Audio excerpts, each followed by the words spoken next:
তো আমি গতকাল যখন এখানে এসে পৌঁছেছি, মাননীয় বিধায়ক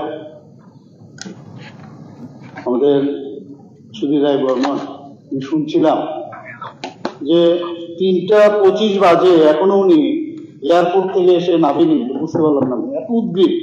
আমার প্রেজেন্স নিয়ে হি ওয়াজ ওয়েটিং ফর মি। আমার প্রেজেন্সে থেকে এমন কিছু কথা বলবে আগের থেকে প্ল্যানিং ছিল, এবং যেটা কাম্য ছিল না এই কথাগুলো উনি বলেছেন।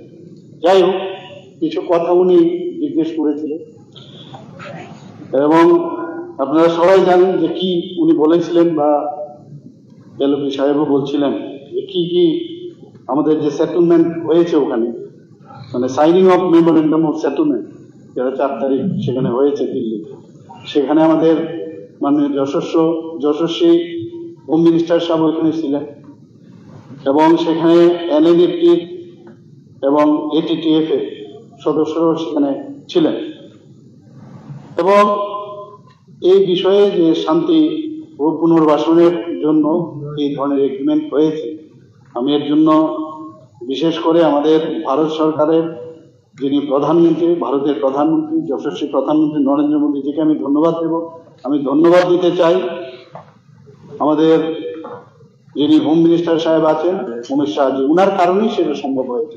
আপনারা জানেন যে প্রায় 11টার মতো নর্থ ইস্টে শান্তি প্রতিষ্ঠিত হোক, এর জন্য প্রায় 11টার মতো শান্তি চুক্তি হয়েছে। ত্রিপুরাতে প্রায় 3টের মতো এই নিয়ে এই শান্তি চুক্তি হয়েছে।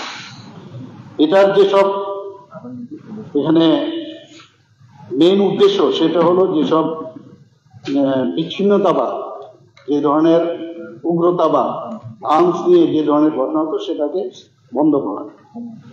এবং এখানে কি উদ্দেশ্য, সেটা হচ্ছে কি কি ক্রাইটেরিয়া রাখা হয়েছে, যে সংগঠনগুলোকে ভেঙে দিতে হবে এবং ভারতীয় আইন মেনে চলতে সম্মত হয়েছে যারা এনএলএফ এবং এটিটিএফ এর যারা সদস্যরা ছিলেন, এবং সেখানে সেটা সাইন হয়েছে। আর কি আছে, অস্ত্র সমর্পণ করতে হবে। উভয় গোষ্ঠী সমস্ত অস্ত্র সমর্পণ করবে, এবং সেটা চুক্তি স্বাক্ষরের পরে যদি অস্ত্র রাখা হয় সেটা অবৈধ বলে বিবেচিত হবে। পুনর্বাসন প্রক্রিয়া কি হবে বলা হয়েছে, এখানেও ক্লিয়ার কাট বলা হয়েছে। একটি স্ক্রিনিং কমিটি দলগুলোর জমা দেওয়ার যে ক্যাডারদের তালিকা যাচাই করবে ওই স্ক্রিনিং কমিটি, এবং ওই স্ক্রিনিং এর পরে যারা মানে সত্যিকারের সদস্য তাদেরকে পুনর্বাসনের সুবিধা ওনারা দেন। স্ক্রিনিং কমিটি করার পরে সেটা ডিসিশন করে। পুনর্বাসন শিবিরে যাচাইকৃত যারা ক্যাডাররা 3 বছর পর্যন্ত পুনর্বাসনের শিবিরে থাকবে, যেখানে বিভিন্ন ওনাদের স্কিল ডেভেলপমেন্টের কাজ করবে, সেলাই, কৃষিকাজ ইত্যাদি বিভিন্ন ধরনের সেই দক্ষতা বৃত্তিমূলক প্রশিক্ষণ দেওয়া হবে। আর্থিক সহায়তার বিষয় যেটা হচ্ছে, প্রতিটি যাচাইকৃত ক্যাডার প্রাথমিকভাবে 4 লক্ষ টাকা পাবেন, যা তারা 3 বছর পর সেটা উঠাতে পারবেন, কিন্তু প্রোভাইডেড তাদের যে কাজকর্ম, তাদের আচরণ সেগুলো দেখার পরে সেটা তারা উইথড্র করতে পারবে। কর্মসংস্থানের সুযোগ, বৃত্তিমূলক প্রশিক্ষণ, যেটা আমি একটু আগে বললাম, সরকারি নিয়োগ অভিযান এবং স্বকর্মসংস্থান কর্মসূচিতে সম্ভাব্য অংশগ্রহণের মাধ্যমে কর্মসংস্থানের ক্যাডারদের সহায়তা করবে। স্টাইপেন্ড প্রভিশনে বলা হয়েছে ক্যাডাররা মাসিক 3 বছরের জন্য 6,000 টাকা করে পাবে, যা ক্যাম্পে তাদের থাকার এবং থাকার খরচ বহন করবে। সরকারি প্রকল্প, সরকার কৃষি, মৎস্য চাষ এবং জৈব চাষের মতো বিভিন্ন কর্মসংস্থান ও উন্নয়ন প্রকল্পের আওতায় ক্যাডারদের অন্তর্ভুক্ত করার চেষ্টা করবে। ক্যাডারদের মধ্যে জমি বরাদ্দের বিষয়টিও যোগ্যতা দেখে সেটা খতিয়ে দেখা হবে। সম্মতি ও অগ্রগতি নিশ্চিত করতে ভারত সরকার ত্রিপুরা এবং এনএলএফটি এটিটিএফ এর প্রতিনিধিদের নিয়ে একটি ত্রিপাক্ষিক কমিটি এই চুক্তি বাস্তবায়নের দিকে যাবে এবং তার তদারকি করবে। বিশেষ অর্থনৈতিক উন্নয়ন প্যাকেজ, ভারত সরকার 250 কোটি টাকার একটি বিশেষ অর্থনৈতিক উন্নয়ন প্যাকেজ অনুমোদনের কথা বিবেচনা করেছেন। রাজ্য সরকার ত্রিপুরার উপজাতি জনগণের সার্বিক উন্নয়নের জন্য এই 250 কোটি টাকার প্রকল্প রূপায়ণ করবে। প্রধানমন্ত্রী আবাস যোজনার আওতায় আবাসনের যে সুবিধাগুলো, পিএম এওয়াই প্রকল্পে আওতায় আবাসন সুবিধা রাজ্য সরকার ক্যাডারদের জন্য বিবেচনা করতে পারে। এই প্রকল্পের আওতায় যোগ্যতার মানদণ্ড এই মোটামুটি আছে। এর মধ্যে কিছু হয়তো এডিশন অল্টারেশনও থাকতে পারে, কিন্তু মোটামুটি আমার কাছে এখন যেটা আছে আমি সেই তথ্যটা, যেহেতু বলা হয়েছে যে ওখানে গিয়ে কি কি মানে এগ্রিমেন্ট হয়েছে, সেই বিষয়টা আপনাদের সামনে রাখলাম। দ্বিতীয় হচ্ছে যে মাননীয় বিধায়ক প্রবোধ জীবের সাথে বারবার জিজ্ঞেস করছিলেন ওখানে যে আপনি গেলেন কি নিয়েছেন মানে প্রবোধ জীব। যাই হোক, আমি বলছি এই বিপর্যয়ের শুরু থেকে আপনারা সবাই জানেন যে আমি বারবার সেন্ট্রাল গভর্নমেন্টের সাথে আমি যোগাযোগ রেখেছি, স্বরাষ্ট্রমন্ত্রীর সাথে আমি সবসময় যোগাযোগ রেখেছি। যখন এই ভারী বৃষ্টিপাত এখানে শুরু হলো, বন্যা চারিদিকে, তখন কিন্তু আমি কন্টিনিউয়াস কাজ করে গেছি। আমি এবং আমার সরকার এবং আমাদের ক্যাবিনেট মিনিস্টার থেকে আরম্ভ করে সমস্ত যারা জনপ্রতিনিধিরা আছে, আপনারাও কাজ করেছেন, সবাই মিলে কিন্তু আমরা উদ্যোগ ছিলাম। এবং স্বরাষ্ট্রমন্ত্রীজির সাথে যখন কথা বললাম, আপনারা সবাই জানেন যে এনডিআরএফ এর 8টি অতিরিক্ত দল উনি পাঠিয়েছেন ত্রাণ এবং উদ্ধার অভিযানের জন্য।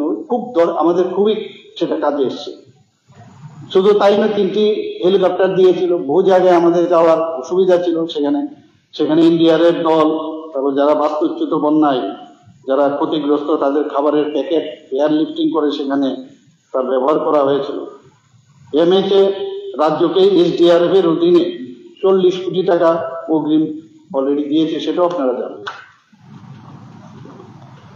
ভারত সরকার ইন্ট্রা সার্কেল রোমিং অর্থাৎ আইসিআর, যখন চারিদিকে এই বন্যা হচ্ছিল, অনেক জায়গায় মোবাইলে কথা বলতে পারছিল না, এর জন্য ভারত সরকার ইন্ট্রা সার্কেল রোমিং সুবিধা চালু করেছে, যাতে যে কোনো মোবাইল গ্রাহক যোগাযোগের জন্য যে কোনো যে নেটওয়ার্কটা সেখানে অ্যাভেলেবল সেটার মধ্যে যেন ব্যবহার করতে পারে। এতে করে আমাদের যোগাযোগ স্থাপন সুবিধা হয়েছে, মানুষকে ত্রাণ উদ্ধার কার্যক্রম প্রদানে সহায়তা করেছে।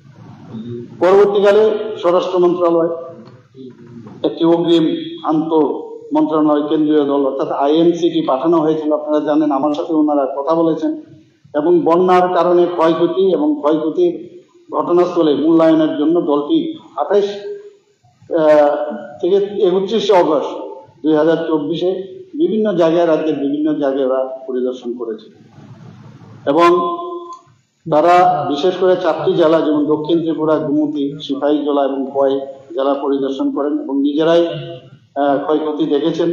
আমরা ভিডিও দেখিয়েছি, বিভিন্ন যেসব আমাদের ফটো ছিল সেই ফটোগ্রাফগুলো ওনাদের কাছে আমরা দেখিয়েছি এবং পুরো ওনাদের আমরা আমাদের যারা আধিকারিকরা আছেন ওনাদেরকে দিয়েছেন এবং পরবর্তী সময় কি পদক্ষেপ, রাজ্যের ক্ষয়ক্ষতি কি হলো সেই বিষয় নিয়ে আলোচনা হয়েছে। যেহেতু 4ই সেপ্টেম্বর আমি নয়াদিল্লি গিয়েছিলাম, আপনারা জানেন, গিয়েছিলাম এই বিষয়ে, কিন্তু তারপরেও আমি স্বরাষ্ট্রমন্ত্রীজিকে আমি বললাম যে আপনার সাথে আমি দেখা করতে চাই এবং সেখানে গিয়ে ওনাকে আমি সমস্ত বিবরণ যে কি কি এখানে ক্ষতি হয়েছে, আপনারা জানেন যে প্রায় 15,000 কোটি টাকা আমরা যখন সর্বদলীয় বৈঠক করি একটা আন্দাজ, এবং আমি বলেছি আরো বেশিও হতে পারে। তো এখন পর্যন্ত যে আমাদের কাছে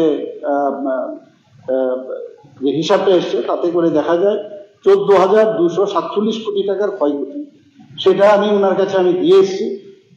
তো সেই উনি বলেছেন যে যা যা দরকার আমি আপনাদেরকে সাহায্য করবো, কোনো অসুবিধা নেই।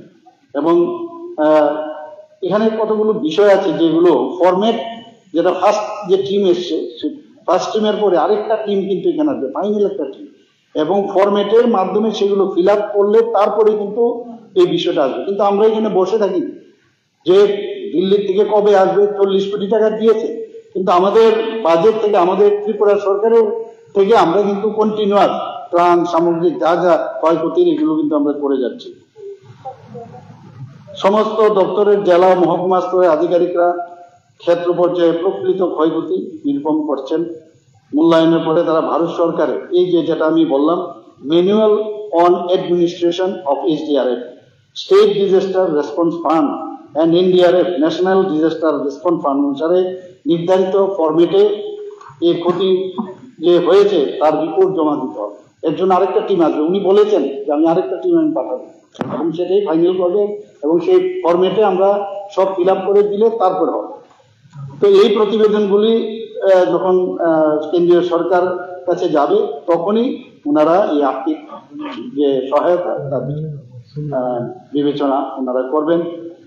এমএচএ আবার ইন্টার মিনিস্ট্রিয়াল সেন্ট্রাল টিম, যেটা আমি বললাম, অন স্পট অ্যাসেসমেন্টের জন্য পাঠাবে এবং সেখানে এই ওনারা দেখবেন, দেখে সেটা আমরা আবার বলছেন যে আমরা কিন্তু, কারণ এইরকম দুর্যোগপূর্ণ অবস্থা তো আমাদের ত্রিপুরাতে আমার জানা নেই যে এরকম হয়েছে, সবাই জানে, আমরা সবাই এর জন্য উদ্বিগ্ন এবং আমরা চেষ্টা করছি যে কিভাবে এর থেকে আমরা বেরিয়ে আসতে পারি। তাই আজকে বেশি কিছু বলার কিছু নেই। এখানে আমি দেখেছি 3 দিনের যে আজকের এই অধিবেশন, যারা যারা পার্টিসিপেশন করেছেন খুব ভালো কথাবার্তা হয়েছে, ভালো বক্তব্য রেখেছেন। আমি সবাইকে ধন্যবাদ দেব। আমি একটা ঘোষণা দিতে চাই, এখানে রাজ্যের বিভিন্ন সেক্টর জুড়ে সাম্প্রদায়িক বন্যার যে সৃষ্ট যে ক্ষয়ক্ষতি, সেটার যে তীব্রতা তাকে মাথায় রেখে আমি আর্থিক প্যাকেজ কিছু ঘোষণা করতে চাই ডিপার্টমেন্ট ওয়াইজ। আমি সেটা বলছি। একটা হচ্ছে খাদ্য ও জনসংবরণ 70 কোটি টাকা, পরবর্তী 2 মাসের জন্য প্রতি মাসে রেশন কার্ড প্রতি 10 কেজি অতিরিক্ত চাল প্রদান করা। এটি রাজ্যের প্রায় 9.8 লক্ষ রেশন কার্ডধারী জনগণ উপকৃত হবে। এই যে 70 কোটি টাকা আমি বললাম, এটা খাদ্য জনসংবরণ। কৃষিতে 15 কোটি, এটাতে কি খারিফ ও রবি শস্য উৎপাদনের জন্য বীজ এবং সার প্রদান এবং অন্যান্য কৃষি সহায়তার জন্য আর্থিক সহায়তা প্রদান করা। হর্টিকালচারে 4 কোটি আমরা এটা রেখেছি।